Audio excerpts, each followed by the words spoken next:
دوجار ئەمریکا بڕیاری خۆیدا بۆ گۆڕینی ئەرکەکانی هێزە سەربازیەکانی ئەمریکا لە عێراق.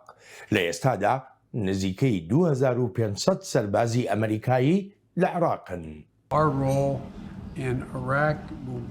ڕۆڵی ئێمە لە عێراق وەک سەر و سەوداکردن دەمێنێتەوە، بەردەوامیدانە بە مەشق و ڕایەنان پێکردن و یارمەتی و کۆمەکردن بۆ بەرەنگاربوونەوەی داعش. تا کۆتایی ئەمساڵ ئەرکی سەربازەکانمان وەک هێزی شەڕکرد لە عێراقدا دەگۆڕین. شەڕی دژی تێرۆریستان بەشێکی وتوێژەکانی نێوان سەرۆکی ئەمریکا و سەرۆکوەزیری عێراق بوون. سەرۆک بایدن وابەستەیی ئەمریکای بۆ پشتیوانی لە هەوڵەکانی عێراق ڕاگەیاند. ئێمە پشتیوانی دەکەین لە بەرزڕاگررتنی دیموکراسی لە عێراقدا، بە پەرۆشین بۆ دڵنیابوون لەوەی هەڵبژاردنەکەی مانگی دەکرێت. ئێمە وابەستەی هاوکاریە ئاسایشەکانمانین، وابەستەی شەڕی هاوبەشمانین دژ بە داعش و ئەمەش گرنگە بۆ سەخامگیری لە ناوچەکەدا. هاوکاریەکانمان لە بواری بەرەنگاربوونەوەی تەرۆریزمدا بەردەوام دەبێت، لەگەڵەوەشدا کە بەرەو گۆڕینی ئەم قۆناغەمان دەڕۆین و قسەی لەسەر دەکەین. ئەمە دووەم جارە لە کۆشکی سپی پێشوازی لە موستەفا کاظمی بکرێت و یەکەم سەردانیشی لە مانگی 8 ساڵی پاردا بوو.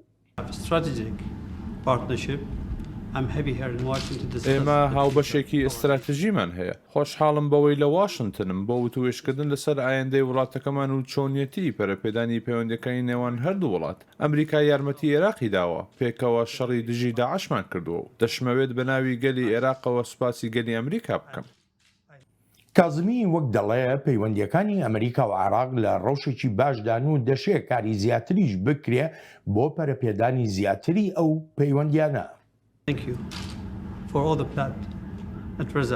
سوپاسگوزارم بۆ ئەو هەموو خوێن و سامانەی ئەمریکایەکان بەخشیان بۆ عێراقێکی ئازاد و دیموکراسی. ئێستا پەیوەندەکانمان لە هەموو کاتێک زیاتر بەهێزترە. هاوبەشیمان بوارەکانی ئابووری، ژینگە، تەندروستی، پەروەردە، کەلتور و چەندانی تریش تێدەپەڕێنێت. چاوم لەڕێیە تا پێکەوە کار بکەین و وڵاتەکانمان زیاتر لێک نزیک بکەینەوە. خۆش هاتنەوە بۆ چاوی واشنگتن. هەمیشە ئەوە پرسیار بووە لای زۆرێک لە چاودێر و شیکەرەوە ئەگەر ئەمریکا بڕیار بدا لە عێراق بکشێتەوە چی ڕوودەدا لە وڵاتەدا کە جیرۆدەی چەندان کێشەی ناوخۆیی و دەرەکیشە،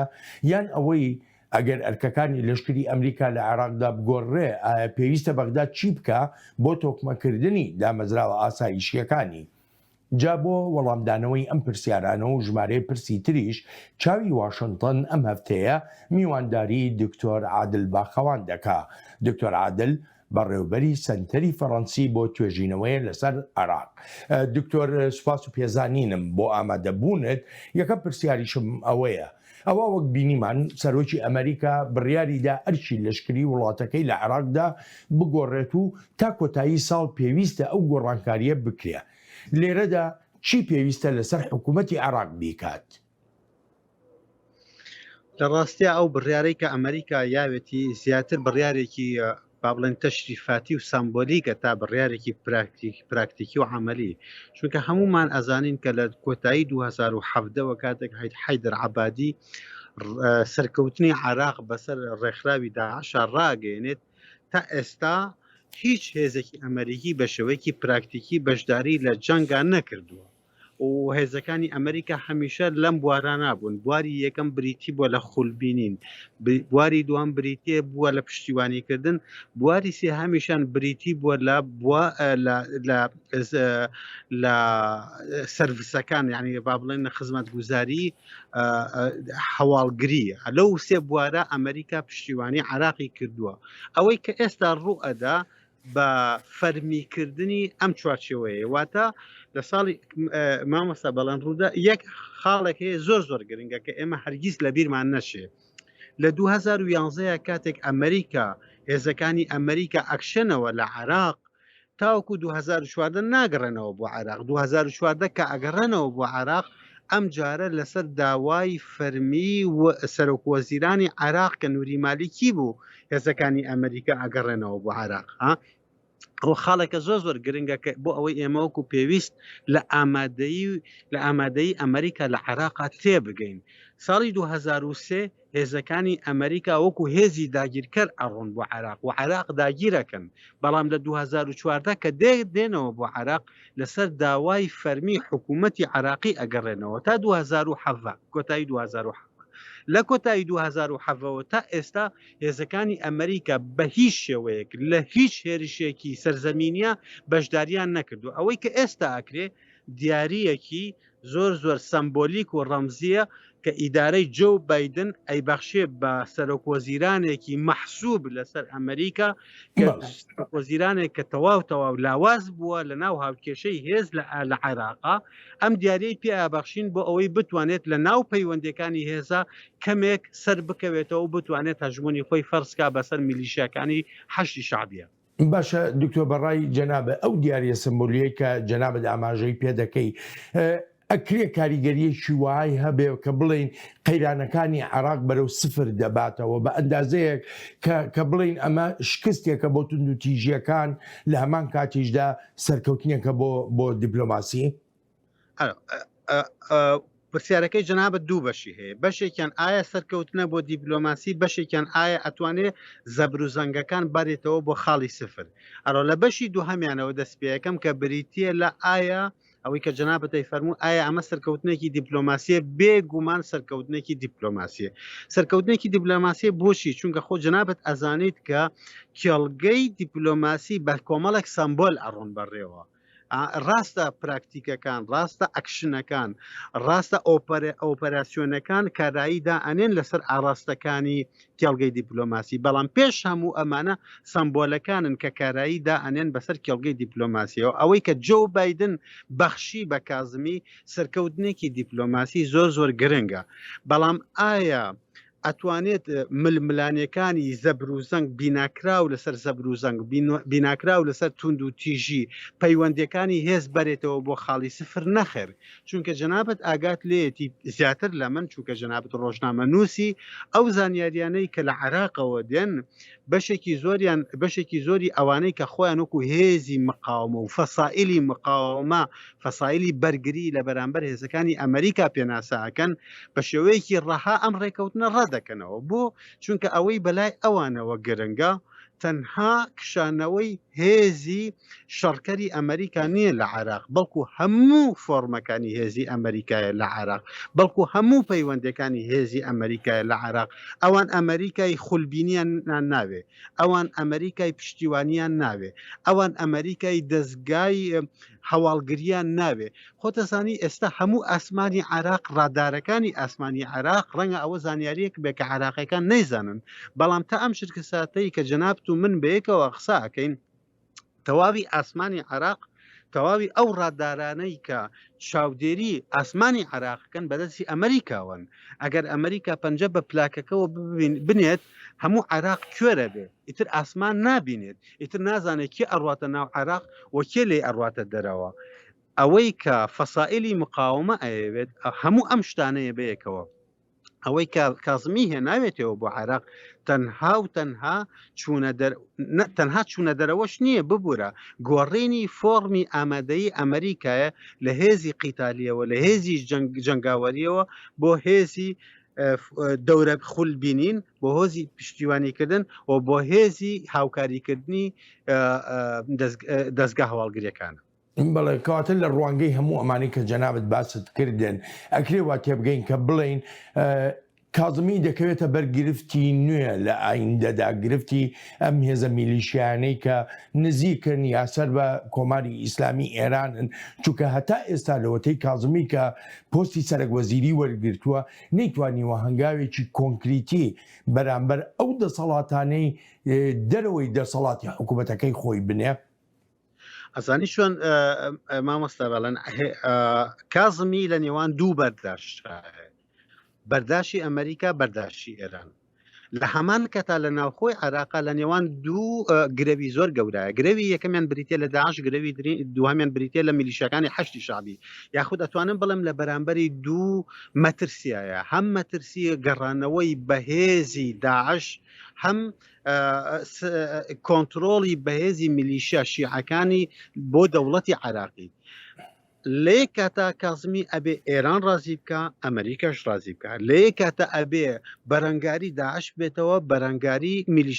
میلیشیا شیعەکان ببێتەوە. لە کاتێکە ئەمە هەمووی ئەوەیە لە کاتێکە لە دەرف هەلومەرجی بابەتیانەی کازمی، دووبارەیەکەمەوە هەلومەرجی بابەتیانەی کازمی ڕێگای پێنادا نەبتوانێت ئەمریکا ڕازی بکە، داواکاریەکانی ئەمریکا جێبەجێ بکە، نەبتوانێت تەواوی داواکاریەکانی کۆماری ئیسلامی ئێران جێبەجێ بکە، نە ئەتوانێت وەکو پێویست بەرەنگاری داعش ببێتەوە، نە ئەتوانێت وەکو پێویست بەرەنگاری میلیشیەکانی حەشتی شعبی ببێتەوە. کازمی لاواسترین سەرۆک وەزیرانە کە لە 2003ەوە هەتاوەکو 2021 کە عێراق بەخۆیەوە بینی بێتی. بۆچی بە لاواسترین سەرک وەزیر دادەندێ هەر تەنها لەبەر ئەوەی پێگەیەکی بەهێزی نییە لە ناو پەرلەماندا؟ ئەلۆ کازمی بریتێ لەو سەرۆک وەزیرانەی کە حیزبی نییە، کازمی بریتێ لەو سەرۆک وەزیرانەی کە ڕابردووی سیاسی نییە، کازمی بریتێ لەو سەرۆک وەزیرانەی کە فراکسیۆنی لە پەرلەمان نییە، کازمی بریتێ لەو سەرۆک وەزیرانەی کە هێزی چەکداری وەفادار بۆ خۆی نییە. خۆتەزانی لە عێراقا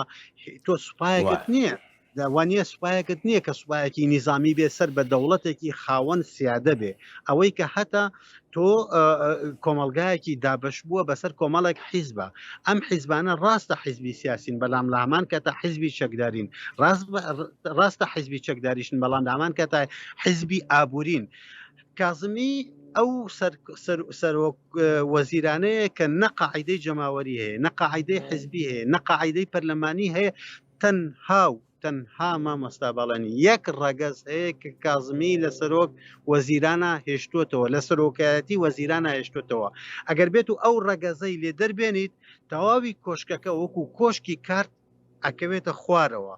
کۆتایی پێدێ. ئەو ڕەگەزەش بریتە لە پشتیوانی وڵاتانی سیستمی ئەنتەرناسیۆنال لە پێش هەمویانەوە وڵاتە یەکگرتوەکانی ئەمریکا. ئەگەر بێت و ئەو پشتیوانەی لێ دەربێنێ سبەینی شتێک نامێنێ بە ناوی کازمی، لەبەر ئەوە کازمی بریتە لەو سەرۆک وەزیرانە لاوازەی کە بەهێزەکانی عێراق لەسەری ڕێکەوتون بۆ ئەوەی بتوانن بەپێی ئەجەندەکانی خۆیان بەکاری بێنن و هەڵی سوڕێنن. ئەکرێ وا لە جەنابەت تێبگەم دکتۆر کە پێم بڵێ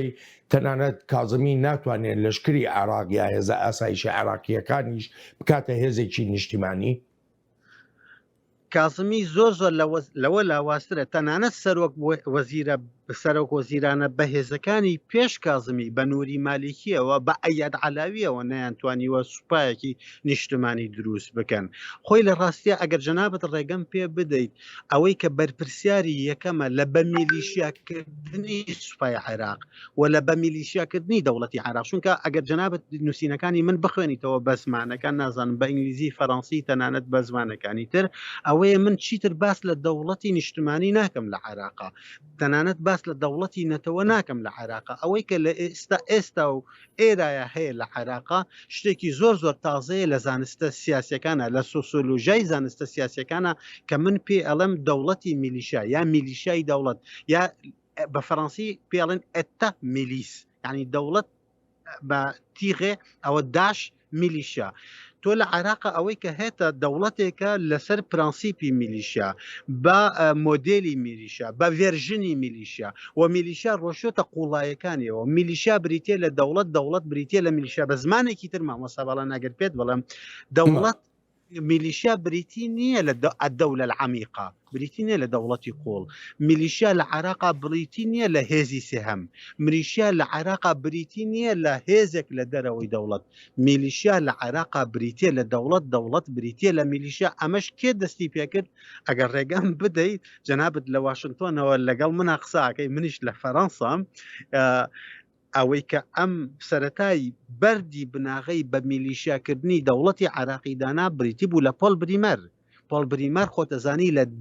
لە 10 مایسی 2023 ئەگاتە عێراق، لە 12 مایسی 2023 بڕیارێک دەرەکات ئیمزا ئەکات بە ناوی دێباسیفیکیشنی عراق وانێ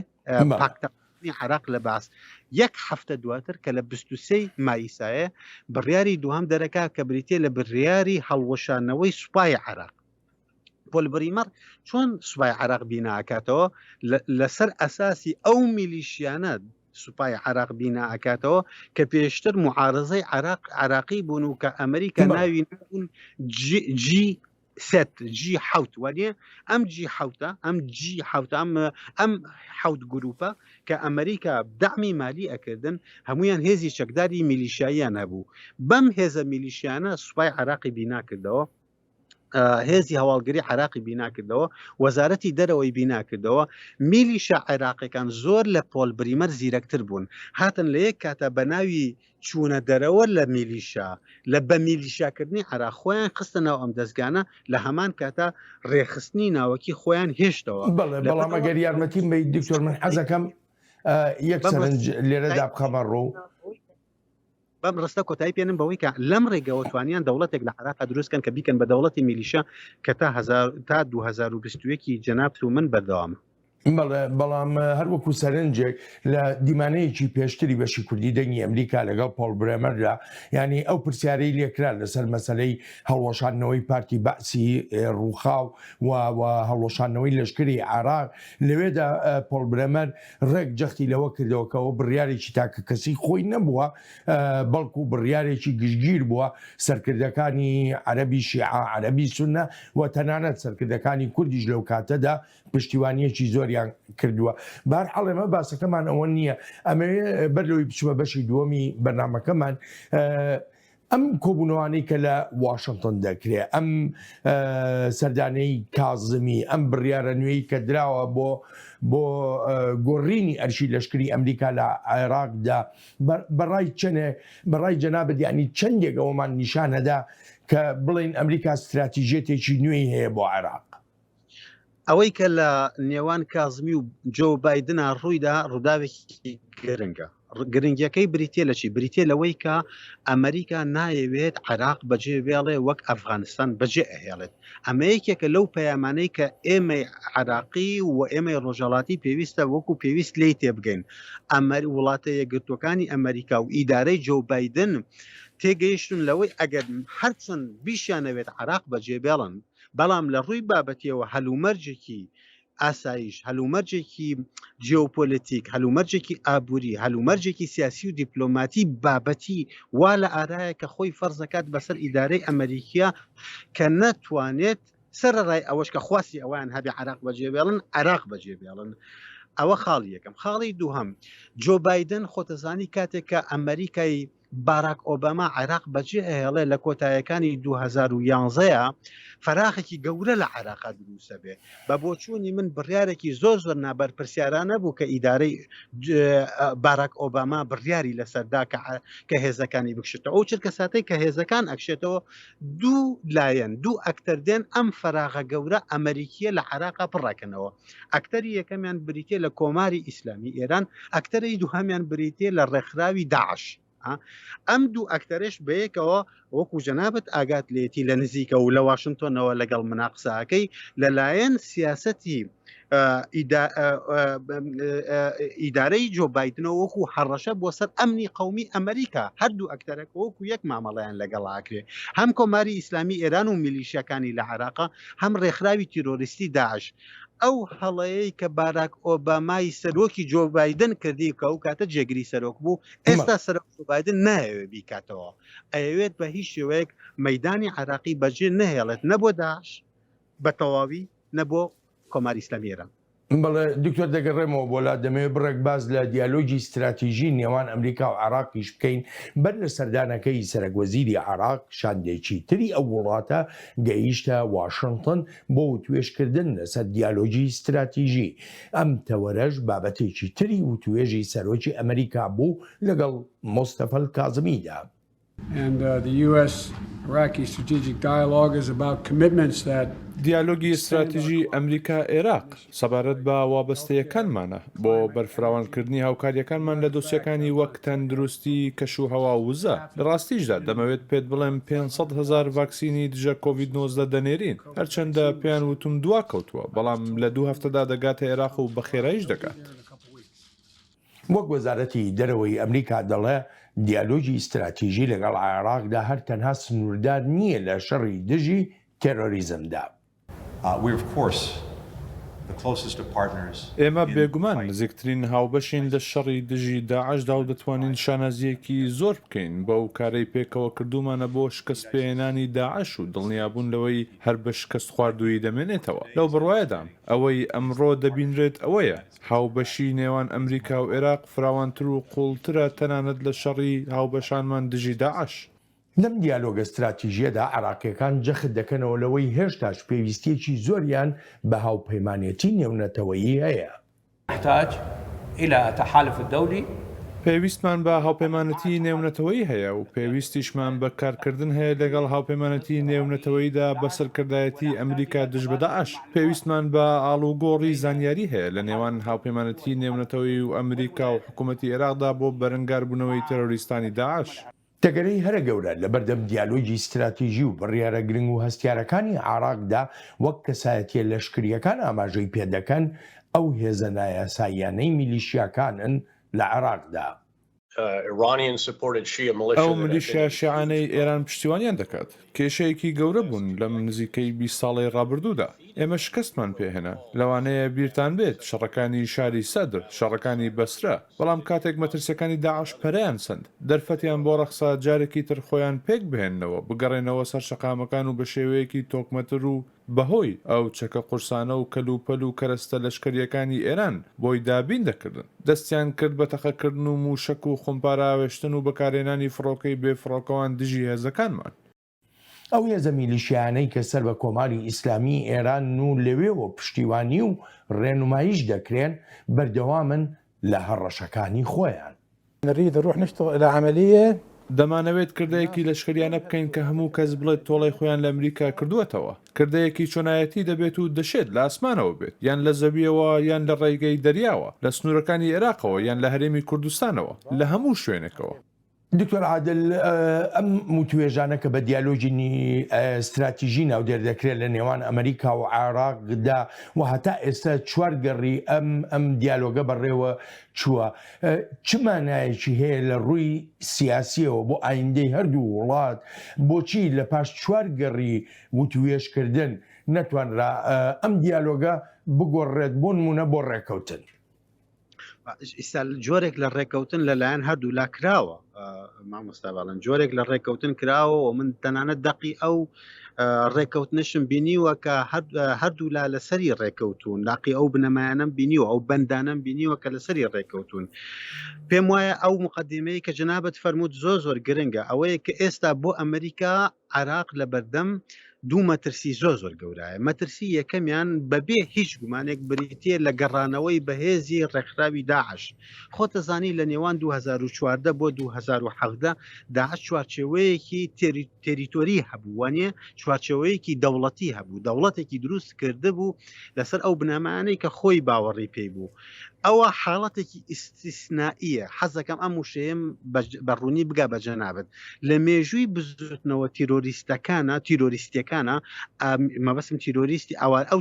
بزوتنەوە تیرۆریستانەیە کە ئیسلام وەکو مەرجع بەکار ئەهێنن بۆ جوستیفیکیشن و تەبریرکردنی هەڵس و کەوت و عەمەلیاتە تیرۆریستەکانیان ئەمەی کە داعش کردی حاڵەتێکی زۆر ئیستیسنائیە کە تۆ چارچۆیەکی دەوڵەتیت هەبێ لێەوە ئینتلاق بکەی بەرەو دنیا لەم حاڵەتە ئیستیسنائیە لە 2017 کۆتایی پێدێتە و داعش ئەگەڕێتەوە حاڵەتە ئاساییەکەی خۆی کە بریتە لەوەی ببێ بە ڕێکخراوێک کە لە هەموو دۆخەکانە پەلەمەر بدە بە زمانێکی ئاسا عەرزت بکەم بۆ وڵاتە یەکگرتوەکانی ئەمریکا داعش بریتە لە مەلەفی یەکەمی مەترسی بەسەر ئەمنی قەومی ئەمریکیە و کە لە عێراقایە و لەبەر ئەوە بوونی ئەمریکا لە عێراق زۆر گرینگە بۆ پارێزگاریکردن لە ئەمنی قەومی ئەمریکا ئەوە یەک دووهەم بریتە لەوەی کە جەنابەت فەرمووت بریتێ لە میلیشیاکان سێ قوتابخانەن مامۆستا بەڵێن با بە شێوەیەکی خێرا بڕۆم لە عێراقا تۆ یەک قوتابخانەی میلیشیات نییە سێ قوتابخانەت هەیە قوتابخانەیەکیان بریتێ لە میلیشای ناسیۆنالیست کە هیچ گرفتێکیان لەگەڵ ئەمریکا نییە ناسیۆنالیستی عراقی مەبەسمە قوتابخانەی دووهەمی میلیشیا بریتین سەر بە مەرجعیەن ئەوانە هیچ گرفتێکیان لەسەر لەگەڵ ئەمریکا و وڵاتانی ڕۆژئاوایان نییە قوتابخانەی سێمیان بریتێ لە ئەو میلیشیانەی کە ڕاستەوخۆ سەر بە ویلایەتی فەقیهن و سەر بە کۆماری ئیسلامی ئێرانن ئەمانە گرفتیان لەگەڵ بوونی ئەمریکا لە عێراق و لە ڕۆژهەڵاتی ناوەڕاستە هەیە و ئەمانەن ئەمریکا بە مەترسی ڕاستەوخۆیان ئەزانێت بەسەر ئەمنی قەومی خۆی و بەرژەوەندەکانی خۆیەوە لە ڕۆژهەڵاتی ناوەڕاستە لەبەر ئەم خاڵان ئەمە کۆمەڵی خاڵن کە ئەمریکا بوونی خۆی و دروستکردن ڕێککەوتنامێکی استراتیژی لەگەڵ عێراقا بە زەرور ئەزانێ ئەو خاڵێکی تر ئەگەر ڕێگەم بدەیت لەبیر نەچێ ئەمریکا لە سووریایە وانە ئەمریکا لە سووریا و بوونی ئەمریکا بوونی سەربازی ئەمریکا لە سووریا خۆی بۆ خۆی خاڵێکی زۆر گرنگە بۆ چونکە ئەمریکا لە تورکیاوە ناڕات بۆ سووریا لە سعودیەوە ناڕات بۆ سووریا لە ئوردون و کۆیتە و ئێرانەوە ناڕات بۆ سووریا لە عێراقەوە ئەڕوا بۆ سووریا و لە محافەزەی ئەنبار و هەرێمی کوردستانەوە ئەڕوا بۆ سووریا لەبەرەوە ئەمەش خاڵێکی استراتیژی و جیۆپۆلیتیکی زۆر گرنگە کە ئەمریکا نەتوانێت دەست لە عێراق هەڵگرێت چونکە عێراق قاعیدەی خەلفی چوونی ئەمریکایە بەرەو سووریا خاڵێکی تریش کە زۆر گرنگە کە ئێمە وەکو پێویست نایبینین بە تایبەتی کوردۆفۆنەکان وەکو پێویست نایبینن بریتیە لە ئەمنی وڵاتانی کەنداو خۆتەزانی ئەمنی وڵاتانی کەنداو بۆ ئەمریکا هێڵی سوورە نابێت ببەزێنێت چی ئەەکەی بیکە بەڵام نابێت تۆ ئەو هێڵە سوورە ببەزێنی لە کاتێکە عێراق خۆتەزانیت سنووری هەیە لەگەڵ عەرەبی سعودیا سنووری هەیە لەگەڵ کۆیتە وەنیە سنووری هەیە لەگەڵ ئوردون کە هەرچەند وڵاتێکە وەکو وڵاتی کەنداو حساب ناکرێت بەڵام وڵاتێکی لەسەر ئاسی جیۆپۆلیتیک ستراتیژیە بۆ ئەمریکا خۆتەزانی نمونەیەکت بەمێ جورف و سەخر یەکێکە لەو شارە سونیانەی کە تائیبی حیزب الله لە 2014ەوە داگیری کردووە تا ئێستا یەک فرد لە 125,000 سونی یەک عائیلەی سونی یەک فەردی سونی لە جورف و سەخرا نەماوە من زانیاریەک بۆ جەنابەت بدەم کە ڕەنگە تا ئێستا لە میدیاکانەوە هەرگیز باس نەکرابێ بەس ئەمە یەکێکە لەو مەلەفانەی زۆر گرنگە لە کاتێکە حوسیەکان تەبەنی ئەوە ئەکەن کە درۆنیان نردووە بۆ هێرشکردنە سەر قاعیدە پترۆڵەکانی عەرەبی سعودی ئەزانی ئەو درۆنانە بەشێکیان بەپێی کۆمەڵێک زانیاری زۆر گرنگ لەکیەوە ڕۆشتون ڕاستیەکەی حوسیەکان نردووە لە جورف و سەخرەوە کە تائیبی حیزب الله نردوویەتی چونکە زۆر نزیکە لە جورف و سەخرەوە بۆ ئەوەی قەسفی بە درۆنەکانیان قەسفی قاعیدە پترۆڵەکانی سعودیە بکە و دواتر سوپای بازساران داوای لە حوسیەکان کردووە کە تەبەنی عملیەکە بکەن ئەمە بۆ ئەمریکا خاڵی هێڵی سوورە کە ناتوانێت ئەمە بەجێ بێڵێت بۆ میلیشیەکان و بۆ کۆماری ئیسلامی ئێران مەبەستمەوەی بە یەک ڕستە کۆتایی پێێنم عێراق بریتی نییە لە قەتەر عراق بریتی نییە لە کویت عراق 40 ملیۆن بەشەرە جەنابی مامۆستا عراق وڵاتێکی گەورەی ڕۆژهەڵاتی ناوەڕاستە تێکچوونی عراق لە ڕووی ئاسایشەوە لە ڕووی سەقامگیریەوە لە ڕووی هەرەسەوە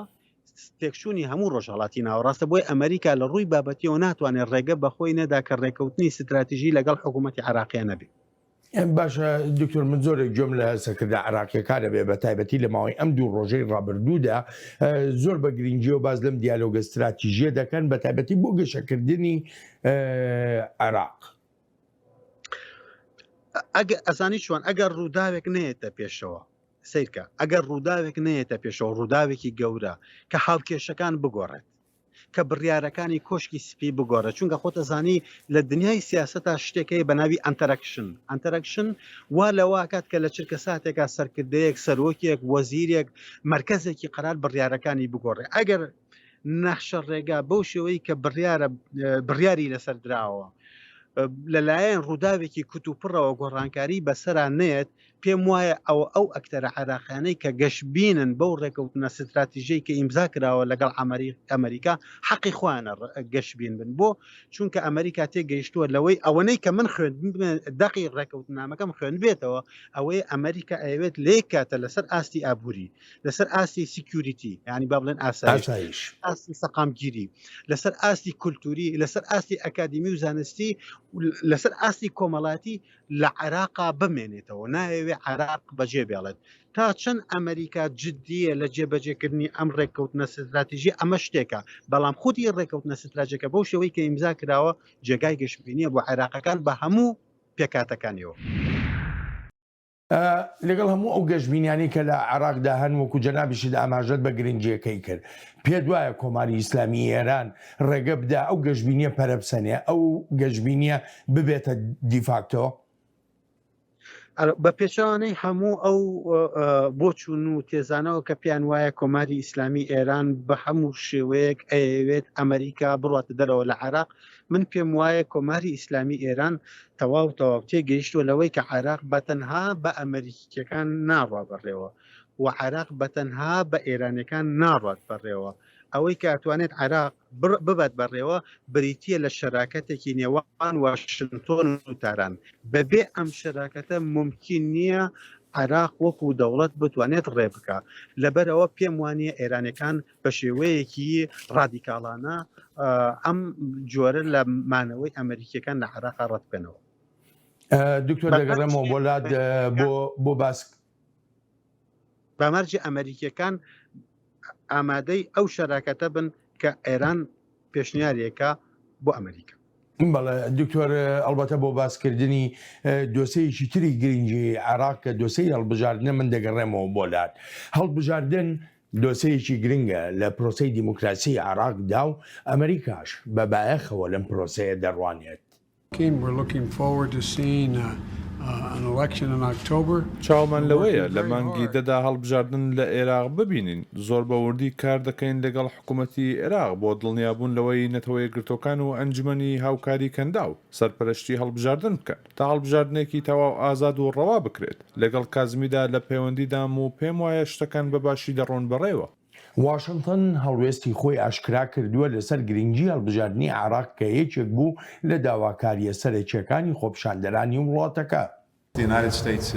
بێگومان ئەمریکا شانازی دەکات بەوەی پێشەنگی هەوڵا نێونەتەوەیەکان بێت بۆ پشتیوانی لە هەڵبژاردنەکانی مانگی دەی عێراق هەڵبژاردنێکی ئازاد و ڕەوا تا عێراقیەکان دەنگیان ببیسرێت و ڕێبەرانی خۆیان هەڵبژێرن. هەر چۆنێک بێ یەکەم جار بڕیار بوو لە مانگی شەشی ڕابردوودا ئەو هەڵبژاردنە پێشوەختە بکرێ بەڵام وەک دەگوترا لەبەر هۆکاری تەکنیکی دواخرا بۆ ڕۆژی دەی مانگی دەی داهاتوو. ئێستاش نازانرێ ئایا هەڵبژاردن دەکرێ یان نا پاش ئەوەی چەند لایەنێک بڕیاری بەشداری نەکردنیان داوە لە هەڵبژاردندا.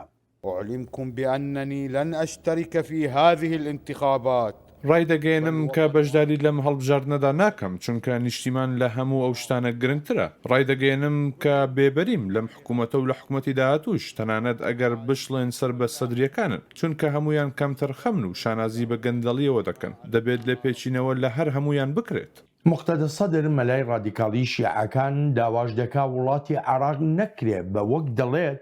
ئەفغانستان و سووریا. العراق ليس ظروف أفغانستان. ڕەوشی عێراق هاوشێوەی ڕەوشی ئەفغانستان نییە لە ڕووی جۆگرافی و دیموگرافی و کۆمەڵایەتی و تەنانەت پێکاتە کۆمەڵایەتەکانی تیرەکانی جیاوازن. هێزە سەربازەکانی عێراق دەتوانن بەرگری لە خۆیان بکەن دەتوانن بەرەنگاری ڕێکخراوە تەرۆریستەکان ببنەوە پشتیوانی ناوخۆیی و نێونەتەوەیش بۆ هێزە سەربازیەکانمان هەن. ڕەوشی ئەمڕۆی عێراق لە ڕەوشی ساڵی 2014 جیاوازە بەڵێ شانە نووسۆکان هەن کە ڕۆژانە هێزە ئازاکانمان بەرەنگاریان دەبنەوە هەر بۆیە بەبێ هیچ گومانێک عێراق هاوشێوەی ئەفغانستان نییە. دکتۆر عادل هەروەکو جۆمان لێبوو لە ینی سەدر دەڵێ بەشداری لە پرۆسی سیاسی عێراقدا ناکە هەروەها لایەنەکەی دکتۆر ئەیاد عەلاوی منبەری عێراقی ئەویش ڕایگەیاندووە بەشداری ناکە بەرەی دیالۆگی نیشتیمانی ساڵح موتڵەقیش دەڵێ بەشداری ناکە پارتی کۆمۆنیستی عێراقیش دەڵێ بەشداری لە هەڵبژاردندا ناکە کێ بەشدار دەبێت لە هەڵبژاردنە؟ ڕاستیە پرسی هەڵبژاردننی دەی ئۆکتۆبەری ئەم ساڵ یەکێکە لەو پرسانە کە جێگای گومانێکی زۆر زۆرە هەر لە سەرەتاوە خۆتەزانی بڕیاریاندا مانگی 6 هەڵبژاردن بکرێ بەڵام هەلومەرجی هەڵبژاردن منی کێکمون لەو کەسانەی کە یەکسەر وتم هەلومەرجی بابەتی لە ئارایە نییە بۆ ئەنجامدانی هەڵبژاردن لە مانگی 6 تەئجیل کرا بۆ مانگیدا و لە ئێستاشە هەموو ئاماژەکان بەرەو ئەوە ئەمان بن کە هەڵبژاردن لە مانگیدا لە دەیدا لە دەی ئۆکتۆبەران نەکرێ بۆ چونکە لە ڕاستیە لە پشت کەوالیسەکانەوە هیچ شتێکێک لە حیزبە گەورەکان هیچ شتێکێک لە ڕێکخراوە گەورەکان پێی خۆش نییە هەڵبژاردن بکرێت لەبەرەوە پێم وایە تەنانەت حملەی هەڵبژاردن و قیادەکردنی حملەی هەڵبژاردن لەلایەن ئەو لایەنانەشەوە کە خۆیان ئامادە کردو بۆ هەڵبژاردن لە ئاستی پێویستانیە بۆیە بە کورتی و بە کوردی عەرزی جەناب بکەم هەموو ئاماژەکان بەرەو ئەوە ئەمان بن کە ئەم هەڵبژاردنە نەکرێت کە داواکاری یەکەمی بزوتنەوەی ناڕەزایی بوو لە کاتێکا بزوتنەوەی ناڕەزایی لە عێراقا یەکەم هێزی سیاسی بوو کە ڕەفزی ئەوەی کرد بەشداری لەو هەڵبژاردنانە بکرێت ئەڵتەرناتیڤی هەڵبژاردن چییە بۆ عێراقیەکان؟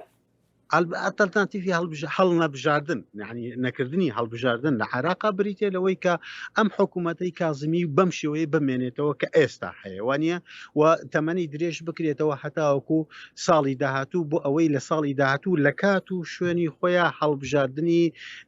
کلاسیک هەڵبژاردننی ئەنجومەنی نیشتمانی بە شێوە کلاسیکیەکەی خۆی ئەنجام بدرێ ئەسڵەن پرسیارەکە خۆی ئەوەیە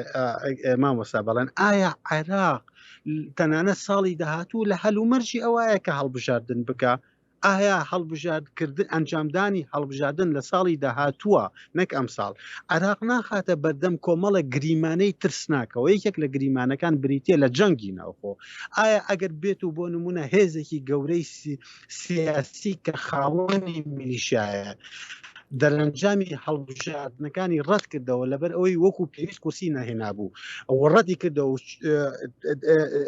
داخلی ینی بڕیاری شەڕی ناوخۆیدا بڕیاری ئەوەیدا ململانەکان لە ڕێگای هێزی چەکداریەوە یەکلایی بکاتەوە ئایا ئەم هەموو داهاتووی عێراق ناخاتە بەردەم گریمانەی هەڵوەشانە و لە ناوچوونەوە ینی لەبەرەوە عەرزت بکەم یەک ڕووداوی بچووکت بێمێ لە بڕۆندا هەڵبژاردن کرا کۆتایەکەی بە شەڕی ناوخۆ درا کۆتا لە کۆنگۆ هەڵبژاردن کرا کۆتایەکەی بە شەڕی ناوخۆ بەسەر شەڕی ناوخۆ کۆتایی بێت لە سوودان هەڵبژاردن کرا بە شەڕی ناوخۆ کۆتایی لە کوردستانی عێراق وانێت لە کۆتایەکانی لە سەرەتاکانی نەوەدا هەڵبژاردن کرا 2 ساڵ دوای ئەوە بۆ ماوەی 4 ساڵ ئێمە چوینە ناو شەڕێکی ناوخۆوە واتە هەڵبژاردن لەو وڵاتانەی کە کولتوری دیموکراسیان نییە یەکێکە لەو مەترسیانەی کە بەسەر کۆمەلگاوەیە کە بریتێ لە دروستبوونی جەنگێکی ناوخۆ هەروەکو لە وێنەکە کە ئێستا جەنابتان دەریەخن چیوا لەوە کات هادی عامری ئەگەر کورسیەکانی بەدەست نێنایەوە ئیعلانی شەڕی ناوخۆ نەکات لە بەرامبەر سەدرەکانە